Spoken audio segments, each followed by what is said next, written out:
Shalom, fidèles téléspectateurs de Vers Pâturage. À chaque jour suffit sa peine. Aujourd'hui encore, c'est aujourd'hui. On a l'habitude de dire Léo Njo, Léo. Aujourd'hui, c'est aujourd'hui. Un rendez-vous ferme avec notre invité de la fois passée, Papa Jaco, qui est déjà passé en ce lieu avec un thème aussi important. Il nous a parlé de la destinée de l'homme. Et il a essayé de définir en ce lieu.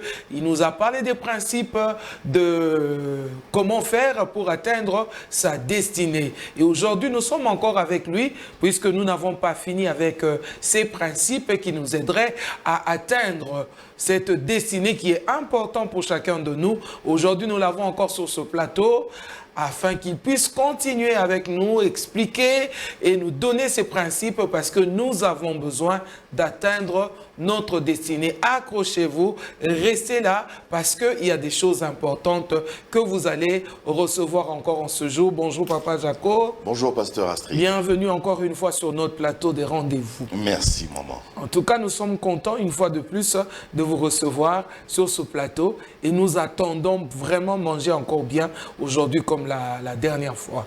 Mais gloire soit rendue à Dieu et c'est un honneur de me retrouver encore sur ce plateau du rendez-vous parce que c'est un rendez-vous avec les téléspectateurs, un rendez-vous avec les enfants de Dieu, mais un très grand rendez-vous parce que c'est un rendez-vous de partage. On apprend des choses, on s'aiguise et c'est très bien.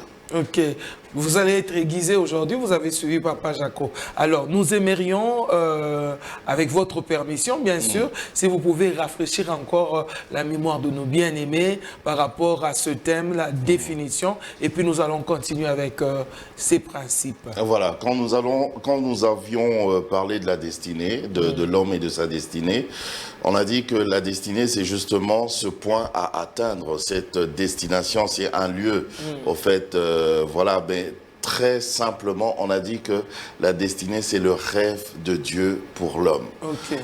C'est le rêve de Dieu pour l'homme. Donc, chaque homme sur terre doit savoir que Dieu a un rêve à la base déjà pour cet homme, a un projet, ce sont les projets ou les plans de paix et non de malheur. La Bible dit, j'ai formé pour toi des projets de paix et non de malheur, et la Bible ajoute, afin de te donner de l'avenir et de l'espérance. Donc ce sont ces projets-là de paix qui donnent un très bon avenir à l'homme, et cet homme qui a un très bel avenir et justement aura beaucoup plus d'espérance. Pour dire que Dieu est la seule source de la destinée de l'homme. Dieu est la seule source de la destinée de l'homme. Dieu est la seule source de la destinée de l'homme. On a même expliqué ici en ce lieu que parfois il y a des choses qui nous arrivent ou des choses que nous n'arrivons pas à effectuer dans nos vies. C'est pas forcément parce qu'il y a eu des combats démoniaques et tout ça. C'est juste simplement parce qu'on a à la limite, peut-être pas compris les principes de Dieu, ou peut-être qu'on n'a pas fait les choses telles que Dieu a prévu de le faire. Parce que quand on a parlé de la destinée, on a dit que c'est le rêve de Dieu, c'est ça, le projet de Dieu pour nous. Mais atteindre sa destinée ne suffit pas. Il faut en plus que tu l'atteignes et que tu la vives pleinement. Parce qu'il y a des gens qui se retrouvent justement en ce lieu-là, ce lieu qui est la destinée, mais qui ne vivent pas pleinement leur destinée. Ils le vivent peut-être à moitié. Il y a d'autres qui vivent même pas du tout leur destinée. Mais tu te trouves déjà là. C'est juste qu'il y a des principes divins que tu n'as pas respectés. Parce que nous l'avons dit en ce lieu, que Dieu, quand il a créé l'univers entier, il n'a pas créé que les choses que nous voyons, c'est-à-dire le ciel, la terre, l'homme, les animaux, les oiseaux, les arbres et tout ça. Il a créé aussi des principes, que ce soit des principes chimiques, physiques, psychiques, naturels. Dieu les a créés. Voilà pourquoi sur base de certains principes que Dieu a déjà créés, il y a des gens qui émergent pas forcément parce qu'ils prient. Okay. Non, c'est juste seulement parce qu'il a respecté. Bon, lui, il ne sait pas que ce qu'il fait, ce sont les principes qui ont déjà été établis par Dieu. Parce que pour savoir que ce sont les principes établis par Dieu, tu dois être enseigné pour ça. Mais il y a des gens qui ne sont même pas enseignés sur ça. C'est ça justement la question, parce que vous avez parlé, là, tu viens de dire que la destinée de l'homme, c'est le rêve de Dieu. Comment connaître ton rêve à toi, Papa Jaco, si tu ne me l'as pas raconté, si tu n'en as pas parlé? Comment on peut connaître le rêve de Dieu pour nous, puisque ça se trouve dans son cœur? Ce sont ses propres plans. Comment faire pour avoir cette connaissance? Voilà pourquoi j'ai parlé de l'enseignement. Tu dois être enseigné pour ça. Et même que l'Éternel le dit dans sa parole, que mon peuple périt par faute de connaissance. Il y a beaucoup de choses que nous n'arrivons pas à toucher, à matérialiser ou à vivre justement simplement parce que nous n'avons pas été enseignés sur ça. Il nous a manqué la connaissance et nous avons fait des choses à notre manière. Mais quand tu fais des choses à ta manière, sans regarder, ouvrir la Bible, là où il y a la parole de Dieu et voir justement ce que Dieu te demande de faire, eh ben, tu risques de faire n'importe quoi. Et quand tu fais n'importe quoi, tu te casses les dents. Tu te casses les dents. Évitons, bien aimé dans le Seigneur, de nous casser les dents. Parce que Dieu connaît le chemin et même Jésus est venu et il a dit, je suis le chemin. Voilà. Quand on ne connaît pas le chemin, on se perd. Papa Jaco, pour ne pas prendre beaucoup de temps dans ce rafraîchissement de mémoire. La fois dernière, vous m'avez dit que je parlais beaucoup et le temps était vite passé. Et puis, on va gagner le temps. On va gagner le temps. On va directement passer au principe. Le premier, c'était celui le principe dont on a parlé, le tout premier, c'était le principe de la procréation et de la création. Parce que déjà, à la base, Dieu avait dit à son peuple, dans le livre d'Exode, il a dit à son peuple que dans ton pays, il n'y aura ni femme stérile, ni femme qui avorte. Donc, par rapport au plan de paix de Dieu établi par Dieu, Dieu ne voit pas pour son homme à lui, il ne voit pas un homme stérile ou un homme qui avorte.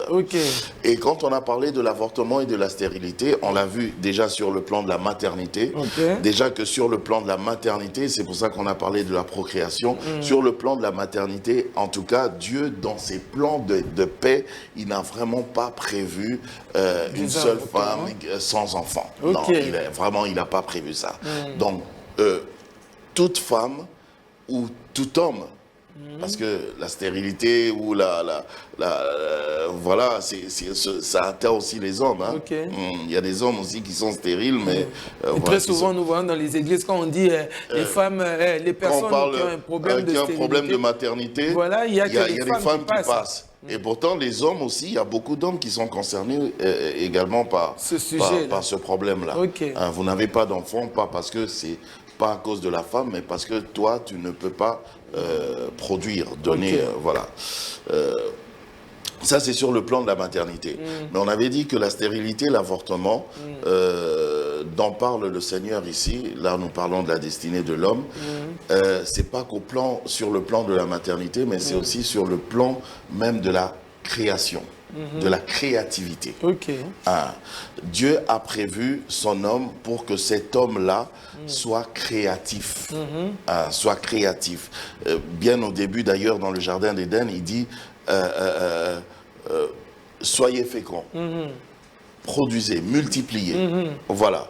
La fécondité dont parlait le Seigneur ici, ce n'est pas que sur le plan de la maternité, mais c'est aussi sur le plan de la productivité, de la créativité.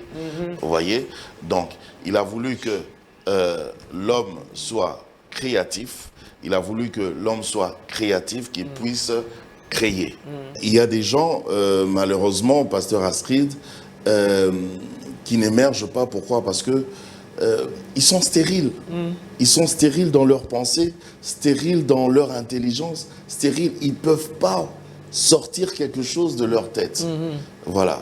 Et il y a d'autres qui avortent parce que ils ont des projets, des très beaux projets, ils ont des très bons programmes, mais qui avortent, qui n'aboutissent pas. Et il y a des gens comme ça. Quand tu remarques quelque chose de comme ça et que tu es enseigné, tu es bien enseigné par rapport à la parole de Dieu et tu as compris que le Seigneur avait déjà prévu un projet de paix, un plan de paix pour moi, pour me donner de l'avenir, eh bien, ressaisis-toi, rentre chez le faiseur des rêves, le responsable des rêves pour toi. Rentre chez lui et il va t'aider. Et on a parlé aussi du principe de la productivité ou du travail. D'accord. Parce que par ce principe, Dieu veut que l'homme travaille. Il veut que l'homme travaille, que l'homme soit productif via son travail. On a parlé des talents, de cette histoire des talents, où dans la Bible, on voit le maître qui en a donné 5 à un, 2 à l'autre et un seul talent au troisième. Et chacun a produit. Celui qui en avait 5 en a produit 5 autres. Celui qui avait 2 en a produit 2 autres. Celui qui avait un seul talent, il a dit, mais j'avais un seul talent. Et je sais que, maître, vous moissonnez là où vous n'avez pas semé. Je sais que vous êtes très exigeant et tout ça. Alors je suis parti creuser. Il a creusé carrément son talent. Il y a des gens comme ça. Tu l'émerges. Il a enterré son talent. Mais n'enterre pas ton talent. Il y a des gens, au fait, parce que si tu regardes dans ce passage-là, on dit quoi? Le maître en a donné à chacun selon sa capacité. Donc, avant même que le Seigneur te donne un talent ou plusieurs talents, il connaît ta capacité. C'est selon ta capacité. Donc, s'il te donne un talent, il sait que tu as la capacité de gérer un seul talent. Il ne va pas t'en donner 2 ou 3. Alors, toi, on te donne un seul talent. La personne qui t'a donné ce talent-là, c'est celui-là, cette personne-là qui a ce rêve pour toi, ce bon plan pour toi. Il sait ce qu'il a déposé en toi. Et ça, c'est donné pour que tu atteignes ta destinée. Pour que tu atteignes ta destinée. Les capacités et les talents, c'est pour que tu atteignes ta destinée. Voilà. Mais toi, tu as un seul talent, tu minimises. Il y a des gens, tu vois, qui disent qu'est-ce que tu sais faire? Moi, je sais juste tresser les cheveux. Tu sais juste tresser les cheveux. C'est comme ça que tu parles du talent que le Seigneur a mis en toi? Non, c'est pas juste tresser les cheveux. C'est pas juste filmer. Non. Le fait de filmer, de tenir une caméra, c'est tout un talent, toute une capacité, une potentialité que Dieu a mis en toi qui peut devenir très grand. Ne minimise pas ça. Et que personne ne vienne minimiser le seul talent que tu as. Est-ce qu'il arrive que quelqu'un ait un talent, mais il travaille sur autre chose par rapport à son talent? Est-ce qu'il arrive aussi que l'on ait autant de talents? Je suis par exemple, comme moi, je suis pasteur, mais je suis aussi présentatrice d'une émission à la télévision. J'aimerais vraiment que vous puissiez aider cette personne qui est en train de nous suivre. Mais justement, Dieu a placé, comme on l'avait dit à la base, il a placé des capacités sur chacun de nous. Donc, il y a des gens qui ont cette capacité-là de gérer plusieurs talents à la fois. C'est par rapport, Dieu, il te donne 3. Il vous a donné 3 talents. C'est parce qu'il sait que vous avez la capacité de gérer les 3 talents. Mais il y a aussi, comme vous avez dit, il y a des personnes, malheureusement, qui se retrouvent en train de faire autre chose que ce pourquoi ils étaient prévus. Et là, ils se cassent les dents aussi. Parce que même si ça marche, même si ça te donne l'impression de marcher, c'est juste une impression. Parce que tu vas t'arrêter à un certain endroit, tu vas t'arrêter. Parce que c'est pas là où Dieu t'attendait. C'est pas là où il avait prévu pour que tu puisses atteindre ta destinée. Donc il faut toujours faire très attention. Et tout ça, c'est vraiment en conformité avec le Seigneur. Il faut toujours être en conformité avec le Seigneur. Il faut toujours marcher par rapport à sa parole parce que c'est lui qui a prévu ça. Donc pour que tu prennes connaissance, il faut toujours être avec lui. C'est lui qui va t'expliquer le A, B, C de tous les principes pour que tu atteignes ta destinée. Et aujourd'hui, je voulais parler du principe des relations humaines. Ok. Le principe des relations humaines, ou j'aime bien le principe de la socialisation. Ok. Le principe de la socialisation. Alors là, je crois que chacun de nous va se retrouver. Ce sont des choses que je dis qui m'ont aidé moi-même. Par la grâce de Dieu, j'ai compris ces principes-là. Je les ai mis en pratique et ça marche. Ok. Voilà. C'est ça que je veux partager maintenant avec aussi mes frères et mes sœurs. Ok.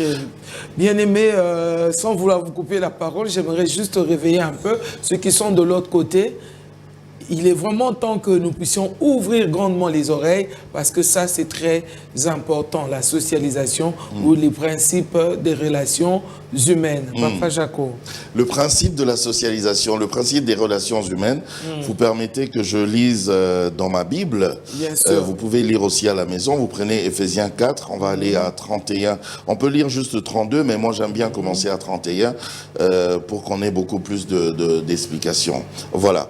La Bible dit ceci, que toute amertume, toute animosité, toute colère, toute clameur, toute calomnie et toute espèce de méchanceté disparaissent du milieu de vous.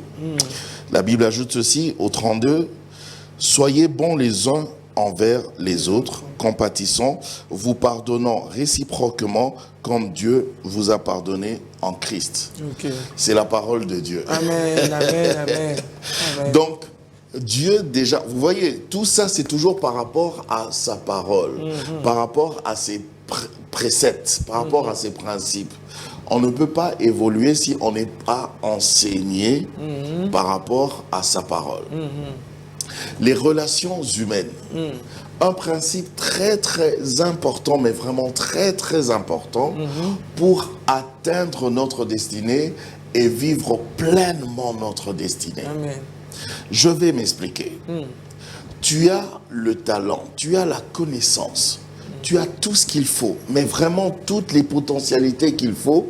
Tu as vraiment toutes ces potentialités qu'on a évoquées dans le deuxième principe, celui du travail. Tu as tout ça. Tu as même les potentialités du premier principe, de la procréation et de la création. Ok. Tu les as. Capable de procréer, de créer, capable de travailler. De travailler. Travaille même bien, on t'appelle tout travaux. Tout... oui, il y a des gens comme ça aussi, oui. tout travaux. Voilà. Tu peux travailler, tu peux créer, tu es très fertile, tu as une intelligence, mais une sagesse débordante. Tu as, mais vraiment, tu as toutes ces potentialités-là. Pourquoi maintenant tu n'évolues pas? Mais voilà. Tu n'évolues pas simplement parce que tu ne sais pas gérer les relations humaines. Oh, aide-nous, Papa Jacques. Tu ne sais pas vivre avec les autres. Tu ne sais pas vivre en société. Il y a des gens qui pensent que dire bonjour, c'est juste un slogan comme ça, bonjour. Et il y a des gens qui choisissent même de ne pas dire bonjour. Mais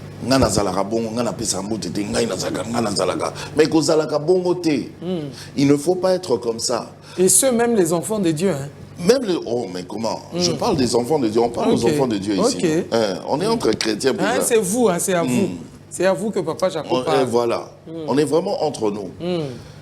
Or, tu ne sais pas que le seul bonjour que tu dis à quelqu'un, que tu donnes à quelqu'un, bonjour aujourd'hui, bonjour demain, bonjour, bonjour, mais tu le fais vraiment de tout cœur, avec beaucoup d'élégance, par rapport aux bonnes manières aussi et tout ça.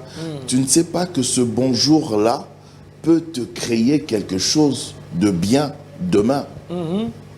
Parce que le fait seulement de dire bonjour, bonjour, c'est toute une ouverture à quelque chose. Bonjour, c'est toute une porte que tu viens d'ouvrir. Bonjour monsieur, bonjour madame, bonjour mon frère, bonjour ma soeur. Tu ouvres déjà quelque chose. Quand je dis ouvrir quelque chose, c'est-à-dire que la personne à qui tu dis bonjour, peut-être que c'est cette personne-là qui est important par rapport à ce que tu es en train de faire en ce moment. C'est peut-être cette personne-là qui a la clé de la chose que tu recherches toujours. D'une porte de ta destinée. Une porte de ta destinée. Mais toi, tu négliges, tu perds ça, tu rates, tu passes outre ta destinée simplement parce que tu n'as pas su dire bonjour. La socialisation. La socialisation. C'est très important. Voilà pourquoi la Bible nous parle même, ici, là, dans Éphésiens, la Bible parle de tout ça. Il dit que toute amertume, toute animosité, on parle d'amertume. Il y a des gens amers. Il est amer. Pour rien. Pour rien. Ok. Il se plaint, il se fâche pour un oui, pour un non. Il est tout le temps amer. Des gens qu'on n'appelle jamais contents. Lui, il est jamais content. Il est comme ça. Toujours méchant, toujours fâché. Toujours, il est jamais content. Tu lui donnes, il n'est pas content. Il se plaint, il râle. Tu lui donnes pas, il râle quand même. Il reçoit quelque chose, il râle. Il reçoit pas, il râle. Il y a des gens qui sont comme ça. Tu es amer. Mais une personne amère ne peut pas émerger. Une personne amère se ferme déjà des portes. Moi, par exemple, je n'aimerais pas être en face d'une personne amère. Je vais t'éviter. Parce que tu ne m'apportes que des ondes négatives. Tu ne m'apportes que des choses négatives. Je ne peux pas évoluer avec toi. Il y a des gens comme ça. Je vais donner un autre exemple. Là, je vais aller carrément dans le marketing, qui est mon domaine, un de mes domaines de prédilection, parce que je suis marketeur aussi. Un de tes talents. Un de mes talents. Ou aussi. alors une de tes capacités. Voilà. Ok. Voilà. Alors, en marketing, on dit ceci. La compétence, ça, c'est pas chez nous, hein, c'est chez les Japonais. Et ils calculent la compétence comme un assemblage des 3 S. Ok. Donc, S comme savoir, le savoir, plus le savoir-faire, plus le savoir-être. Le savoir, oui, tu l'as, tu as étudié, tu connais ta matière, tu connais ton domaine, il n'y a pas de problème. On va voir maintenant si tu as le savoir-faire. Donc, mettre en pratique ce que tu as appris à l'école, ta matière et tout ça. Ok, tout le monde, à la limite, a ces compétences-là de mettre en pratique ce qu'il a appris. Mais ça ne s'arrête pas là. On ajoute aussi le savoir-être. Ok. Un la peu comme le socialisation. savoir-vivre. Le savoir-vivre. La socialisation dont nous parlons, les relations humaines dont nous parlons, c'est ça. Voilà pourquoi vous allez voir que dans certaines entreprises, par exemple même chez les anglophones, très souvent ils font ça. Tu viens pour demander du travail, on t'accepte dans un stage, et pendant le stage, tu vois le patron qui organise une rencontre de football. Entre vous seulement dans la société, rencontre de football. Tu vas te dire, ah, mais pourquoi la rencontre de football? Moi, je suis venu pour travailler. Moi, je suis économiste. Moi, je suis... Oui, c'est bien tout ça. Rencontre de football. Et le patron, il est là, dans le terrain. Il est en train de regarder comment vous jouez. Il t'observe, toi. Donc, la rencontre de football, c'est seulement par rapport à toi. Pourquoi? Il veut voir comment tu te comportes sur le terrain. Comment tu te comportes quand on te cogne un tout petit peu dans le football. Comment tu te comportes quand tu tombes, on te fait tomber. Et comment tu distribues même le ballon. Comment, voilà. Comment même tu distribues le ballon. Quand tu as le ballon, comment tu fais? Il regarde tout ça. Est-ce que celui-là, il distribue le ballon pour que nous puissions gagner ensemble, ou c'est un égoïste qui veut commencer à dribbler, il dribble de là jusqu'à marquer le but. Ça c'est un égoïste, il n'est pas bon, il va tuer ma société. Tu vois, il regarde même comment tu te comportes quand vous avez perdu le match, ou comment même tu te comportes quand vous avez gagné le match. Es-tu un bon perdant ou un mauvais perdant? Un bon perdant ou un mauvais perdant. Es-tu un bon gagnant? Parce que quand on gagne aussi... on doit avoir aussi une bonne attitude envers ceux qui ont perdu. Une bonne attitude. N'est pas cette aptitude-là de... Alors, on a gagné, on a gagné, vous avez perdu. Maintenant... Le patron, il regarde tout ça. Il observe. Tu verras seulement, bon, pendant le stage, toi, ton stage là, tout le temps que tu venais au stage, c'était, aujourd'hui, vous avez rencontre de football, Demain, c'est le basketball. Le lendemain, c'est le resto. C'est le restaurant. L'autre jour, là-bas, on t'envoie acheter boisson sucrée pour toute l'équipe qui aura la réunion. Le patron regarde seulement comment tu te comportes. Un autre jour, par exemple, tu dois voir le patron finalement, mais on te fait attendre à l'antichambre là du bureau du patron. Le patron a une caméra qui regarde, qui t'observe, mais toi tu sais pas. Il est en train de voir comment tu te comportes quand tu attends. Et tu patientes. Et tu patientes. Il peut même te faire attendre 15, 20, 30 minutes expressement, juste pour voir comment tu vas te comporter. Tu vois, les relations humaines, ce sont, je vais dire même, c'est un principe qui peut facilement vraiment nous faire rater notre destinée, qui peut facilement vraiment nous faire rater notre bénédiction. Parce que les deux premiers principes que nous avons cités, à la limite, si tu y travailles, les gens arrivent quand même à réussir. Mais sur le plan de la socialisation, sur les plans des relations humaines, c'est très compliqué. On a vu beaucoup de gens se casser les dents, on a vu beaucoup de gens passer outre leur destinée, juste parce qu'ils n'ont pas su vivre en société. Et nous le remarquons très souvent. Et la Bible le dit ici, je rentre encore à la parole de Dieu, il dit... toute amertume, toute animosité, toute colère, toute clameur, toute calomnie. Toute calomnie. Il y a des gens comme ça. Pour rien, tu veux seulement calomnier les autres. Il y a des gens comme ça, ça bouillonne en lui. Tu penses gagner en calomniant les autres. Tu penses gagner en calomniant. Gagner la confiance du patron. Voilà. Gagner même la confiance du pasteur. Voilà. Tu es ici, là. Voilà, on se retrouve à Vert Pâturage. Toi, au lieu de travailler, de faire ce pourquoi on t'a engagé ici, toi, tu es tout le temps dans le bureau du DG. Si ce n'est pas chez le DG, tu transcendes même, tu vas très loin. Tu vas tout le temps dans le bureau de Dadi SP, Mbakadi, en train de calomnier les gens, tes collègues, en train de les casser, tout le temps les casser. Celui-là, d'ailleurs, voilà ce qu'il fait. Celui-là, vous voyez, d'ailleurs, il avait dit, il avait fait, celui-là. Ce n'est pas bien. Parce que quand tu fais ça, quand tu es en face d'un bon patron, il va comprendre que tu n'es pas un bon élément. Et même si tu brillais par ton intelligence, même si tu brillais par tes compétences, tu vas être viré et en ce moment-là, tu vas rater ta destinée parce que peut-être que ta destinée, c'était de briller ici dans cette chaîne de télévision, devenir quelqu'un, aller plus loin. Mais tu as raté ça, c'est parti, juste parce que tu n'as pas su vivre avec les autres. Tu étais très calomnieux. Et la Bible dit, soyez bons les uns envers les autres. Soyez bons les uns envers les autres. J'ai pas besoin d'être, je veux dire, désagréable avec toi. Mais Papa Jaco, la Bible dit quelque part que l'amour supporte tout. L'amour couvre une multitude de péchés. Oui. Donc, on est enfant de Dieu, on peut se passer de tout ça. On ne peut pas rester, on ne peut pas être regardant dans tous ces points-là. Non, il ne sait pas vivre avec les gens, il ne sait pas faire ceci, il ne sait pas faire cela. Donc, on le met à l'écart. Bon, pourtant, on est enfant de Dieu. Vous m'avez précédé un petit peu parce que c'est un des principes aussi. Ça sera d'ailleurs le dernier principe aujourd'hui quand nous allons parler de ce principe-là. Mais oui, l'amour pardonne tout. L'amour couvre tout. D'accord, je suis très d'accord avec ça. Mais tout naturellement, l'être humain, d'abord c'est un être qui vit en société. Voilà pourquoi nous parlons de la socialisation.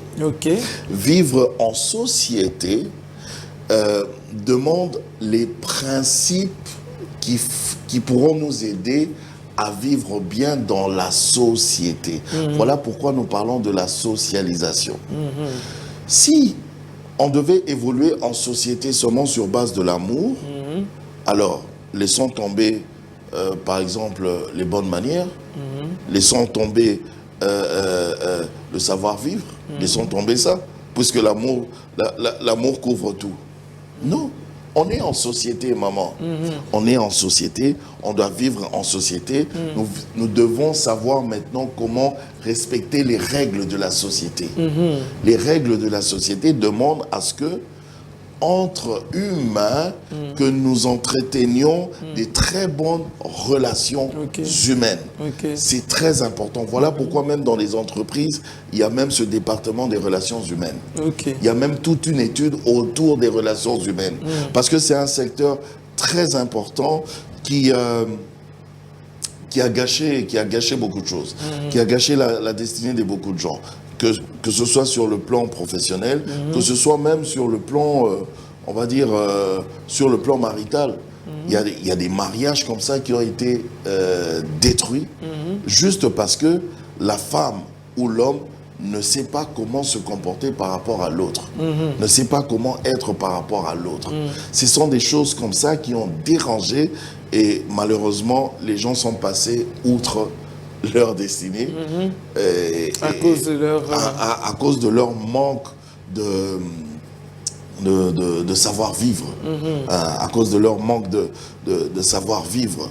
On te dit, par exemple, dans la rue, que, par rapport au savoir-vivre, qu'il ne faut pas cracher dans la rue, mais ne crache pas dans la rue.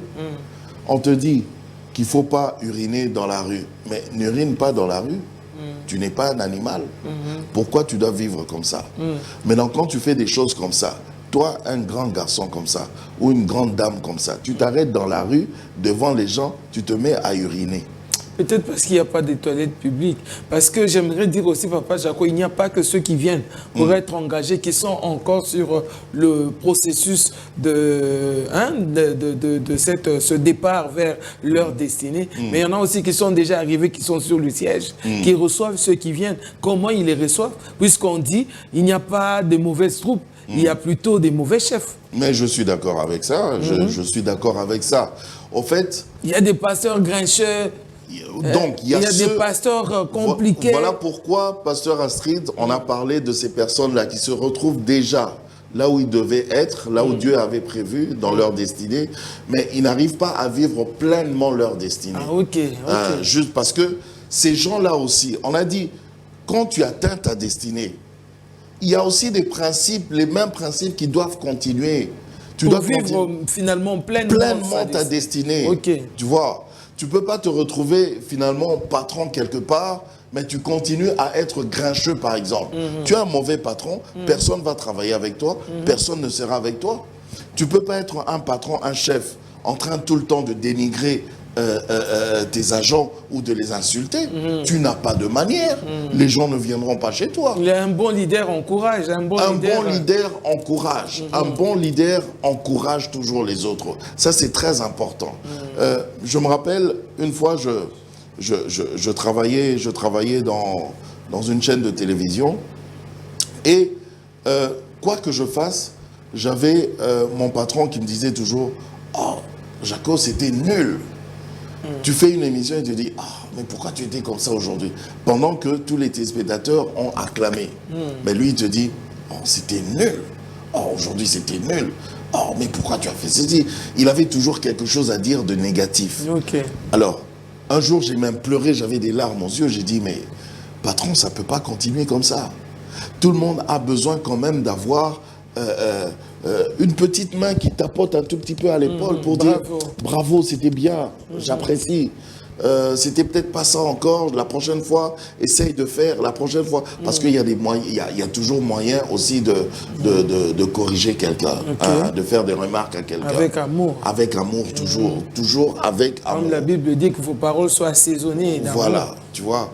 Donc, un leader, comme vous l'avez dit, un leader doit pouvoir encourager. Un leader doit savoir encourager. Il y a des gens qui se sont retrouvés comme des pasteurs, par exemple. Tu es pasteur, tu es déjà pasteur. Tu as une très grande église. Mais tu te retrouves là, à ce poste-là, mais tu deviens grincheux. C'est là même que tu deviens grincheux. C'est là même que c'est comme si toutes les mauvaises manières que tu avais gardé Caché. ça quand tu n'avais encore rien. Et ça vient maintenant ressortir, maintenant quand tu es devenu un grand pasteur. Comme on dit, fuir le naturel. Il revient au galop. Fuir le naturel, il revient au galop. il faut faire des efforts, surtout sur ce plan de la socialisation, à tous les niveaux. Que ce soit pour ceux qui courent vers leur destinée, que ce soit pour ceux qui se retrouvent déjà dans leur destinée, tout le monde doit faire des efforts sur le plan de la socialisation, sur le plan des relations humaines. Tenez, il y a un exemple, j'anime une émission, enfin j'anime des émissions, plusieurs émissions, et maintenant je suis vraiment totalement dans le gospel, donc je m'occupe uniquement des enfants de Dieu, des hommes de Dieu, des chantres et tout. Toutes mes productions tournent autour du monde gospel.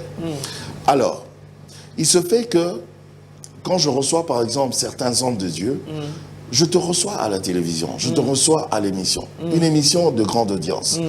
Et tu sais que c'est une grande fenêtre, les gens vont te voir, les gens vont te suivre. Et par rapport à ce que tu dis aussi, les gens auront besoin de toi. Alors, comment est-ce que tu passes à mon émission pour continuer à être inaccessible? Il y a un problème. Ah, c'est ça justement, j'allais poser cette question. Tu passes à l'émission. Je cherchais comment y arriver. Tu passes à l'émission, mais non, tu as dit des choses bien, des choses qui ont édifié les gens. Et le téléphone, tu prends pas? Tu prends, c'est même pas que tu prends pas, tu ne veux même pas qu'on donne ton numéro de téléphone. Mais non, on va faire comment? Excusez-moi, mais c'est n'importe quoi. On va faire comment? Oh non, il faut qu'ils viennent à l'église. Mais toi-même, tu sais qu'à l'église, là, tu as 5000 membres, tu as 8000, 10 000 membres. Donc, pour recevoir ce téléspectateur-là qui t'avait suivi, et qui veut juste te poser des questions à ton bureau, toi-même, tu sais que ça sera difficile aussi. Donc, tu es inaccessible. Donc, toi, tu es devenu grand, tu es devenu leader pour être inaccessible. Dieu connaissait tes capacités quand il a donné ce talent. Il a mis en toi ce talent-là. Il savait les potentialités qu'il a placées en toi. Mais il ne t'a pas placé là pour que tu sois inaccessible. C'est ça le problème aussi. Là, j'en profite pour en parler. Les hommes de Dieu faisant un effort. J'en suis un aussi. Hein. J'en suis un aussi. Je fais des efforts vraiment à ce niveau-là. Hein. Je fais vraiment des efforts à ce niveau-là. Par exemple, dans nos églises, on le remarque très souvent, hein, tu as prêché la parole de Dieu. Tu as prêché la parole de Dieu, tout le monde a crié, il a dit Amen et tout ça. Mais c'est comme si ce n'était pas fini. À la fin du culte, on veut quand même te voir pour te parler, pour ne fût-ce que recevoir ta main et tout ça. Tu vas faire comment? Il faut le faire. Ah, ben oui. Il faut le faire. Il faut les recevoir. Tu es fatigué, mais c'est comme ça. Et même si tu es vraiment fatigué, que tu n'en peux plus, et qu'eux-mêmes voient que réellement maintenant je suis fatigué, je dois passer à autre chose, explique-leur cela avec amour, avec beaucoup d'élégance, et ils comprendront. Moi-même, tel que je vous parle ici, Pasteur Astrid, je suis tonton Jaco. Je sais que je suis tonton Jaco. Ben oui. Je sais que je suis... Nous aussi, on sait qu'il est tonton Jaco. Hein. Je sais que je suis... Et nous savons aussi qu'il a la notoriété. Hein. Oui, j'ai la notoriété. Ah oui. Hein. Et nous savons aussi que c'est le mari de quelqu'un. Voilà. Amen. Donc j'ai la notoriété. Ah oui. Je suis une star. Ah oui. Je le sais, hein. Je préfère le dire déjà, parce qu'on ne me le dit jamais. Au Congo, là, on dit moi, même pas. je te le dis. Oh. Merci, pasteur. En tout cas, pasteur Astrid te dit, tu es star. Au Congo, on ne dit jamais que tu es bon, tu es meilleur, tu es notre star, tu es notre icône. Ils ne vont pas le dire. Ils attendront le jour où je vais mourir, et puis ils vont venir là. Il était grand, il était beau. Le Seigneur a donné, il a repris. Le Seigneur a donné le Katouka. Il ne faut pas faire des choses. Il ne faut pas venir avec ça chez moi. Je crois que le temps nous fera défaut encore aujourd'hui, papa. On doit passer à notre dernier principe. Le dernier principe, parce que là, il nous reste, je crois, 7 ou 6 minutes 7 seulement. minutes, mais oui, on va le faire très vite. Le principe affectif. Le principe, on va dire, émotionnel. Et là, c'est pour ça que j'avais dit que vous m'aviez dévancé quand vous avez parlé de l'amour. Là, vraiment, on fait appel à cet amour-là, à ce sentiment-là de l'amour. L'amour doit être, pour atteindre sa destinée, hein, l'amour doit être vraiment cette chose qui nous booste, cette chose qui nous unit. Parce qu'on peut être unis que si on a de l'amour entre nous. Et il y a un adage d'ailleurs qui dit que l'union fait la force. Voilà. Donc, on a besoin d'avoir des gens pour arriver quelque part, pasteur Astrid, personne dans ce monde peut dire que, voilà, moi j'ai réussi tout seul. Moi je suis arrivé là tout seul. Même moi, tonton Jaco, je ne suis pas arrivé ici tout seul. Il y a quelqu'un en premier, je vais toujours le remercier. Il y a quelqu'un qui a cru en moi en premier, Monsieur Steve Condé. Il a cru en moi, il m'a pris par la main, il m'a emmené à la télévision et c'était là ma destinée. Et jusqu'aujourd'hui, 25 ans après, je suis toujours là. Vous voyez, mais c'est l'amour. Et l'amour est très important. La Bible nous dit même, je crois dans 1 Corinthiens 13, j'aime bien ce passage-là. Tu peux tout faire. Tu peux avoir même la foi jusqu'à déplacer les montagnes. Tu peux prier la langue des hommes et des anges. Mais si tu manques l'amour, tu es zéro. Zéro, un cymbale qui retentit. Oh, ta prière là, quand tu pries, Dieu, au lieu que Dieu entende des belles paroles, ce parfum de bonne odeur qui dit « Seigneur, tu es grand, Seigneur, je t'aime, merci Seigneur », parce que Dieu n'entend pas ça. Il entend, c'est du bruit, les cymbales. Tu vois, les drummers, ils connaissent les cymbales. Ça, dans les oreilles de Dieu. Voilà, c'est ce que Dieu entend. Un dérangement. Un dérangement, tu déranges. Pourquoi? Parce que tu n'as pas l'amour. Dieu, il ne va même pas te regarder parce que tu n'as pas l'amour. Donc, un des éléments vraiment pour atteindre notre destinée, c'est justement ce principe-là, l'amour. Parce que par l'amour, vous avez dit, l'amour supporte tout. L'amour croit tout. L'amour croit tout. L'amour couvre une multitude de péchés. L'amour couvre une multitude de péchés. Et quand on a l'amour, on ne sera même pas dans cette histoire-là de calomnie, de médisance, d'amertume, d'animosité, de stigmatisation. On ne sera même pas dedans parce que c'est l'amour qui est notre booster. C'est l'amour qui nous aide. Et on va non seulement atteindre notre destinée, mais on va la vivre pleinement. Ok. Alors, Papa Jaco, pour terminer, vraiment parce que nous sommes à la fin. Aujourd'hui, j'ai terminé quand même. Ouais, on a quand même pu faire quelque chose de consistant aujourd'hui. On a couru à 1000 à l'heure. Vraiment. Nous sommes arrivés à la fin, hein, chers téléspectateurs. Et Papa Jaco, est-ce que il y a un programme spécial, parce que ce que vous venez de dire, c'est vraiment quelque chose de très important.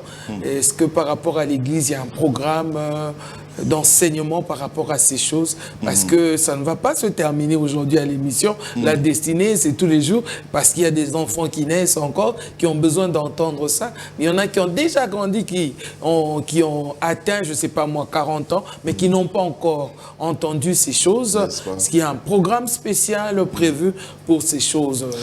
Alors, nous sommes l'église La Rédemption, la maison de Dieu.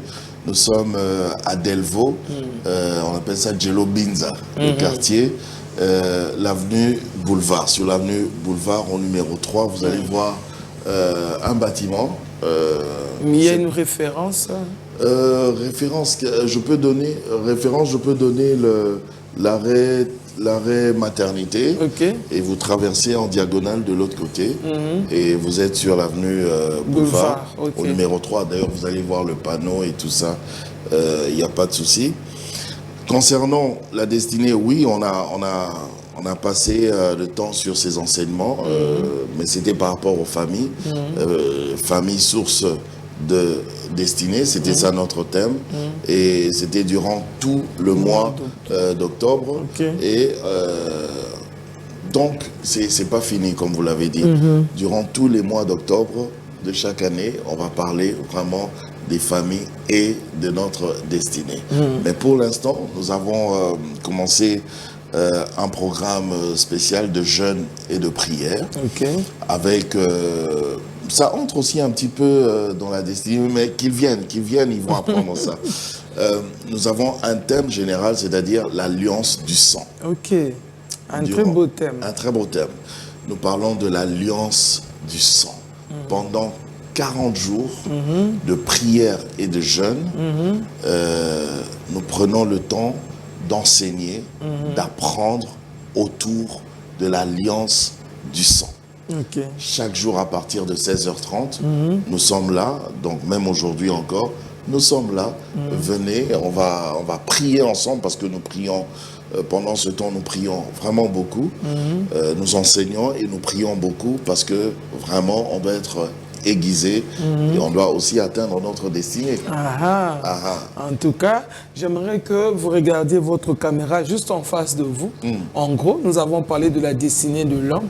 S'il faut inviter vraiment une personne à suivre ce que vous avez dit ou à suivre la pensée que vous avez emmenée sur ce plateau, en résumé, un petit mot, parler à cette personne-là de tout cœur concernant sa destinée. Alors, je te parle à toi qui nous a suivis depuis le début.